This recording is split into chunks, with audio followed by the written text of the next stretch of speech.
అంటే ఒకప్పుడు మనందరం పాపానికి ఎలా ఉన్నాం? దాసులుగా ఉన్నాం, పాప దాస్యంలో బ్రతికాం. ఇశ్రాయేలు ప్రజలు ఐగుప్తు దేశంలో 400 సంవత్సరాలు బానిసలుగా ఉన్నట్టుగా మనం కూడా అనేక సంవత్సరాలు పాప బానిసత్వంలో బ్రతికాం. ఎప్పుడైతే యేసు ప్రభువుకు మన జీవితాన్ని అప్పగించామో, సత్య దేవుడు నిత్య దేవుడైన మన ప్రభువును రక్షకుడైన యేసయ్యకి మన జీవితం అప్పగించామో, ఇప్పుడు ఈయన పాపము నుండి మనల్ని విడిపించి, చెప్పండి, నీతికి ఏం చేశాడట? ఆయన దాసులుగా చేశాడు. ఇందుకు దేవునికి స్తోత్రం. కొంతమందికి దేవునికి స్తోత్రం ఎక్కడ చెప్పాలో తెలియదు. ప్రతి మాటకి ఏం చెప్తా ఉంటారు? దేవుని స్తోత్రం అంటారు.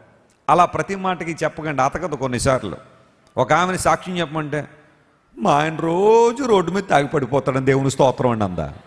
దానికి ఎందుకమ్మా దేవునికి స్తోత్రం? అక్కడ ఏం మహిమ వచ్చింది దేవునికి? మీ ఆయనగారు రోడ్ల మీద పడిపోయి దెబ్బలు తగిలించి రక్తాలు కారిపోతాడు, దేవునికి స్తోత్రమా? ఆయన మారినప్పుడు చెప్పు స్తోత్రం. హల్లెలూయా.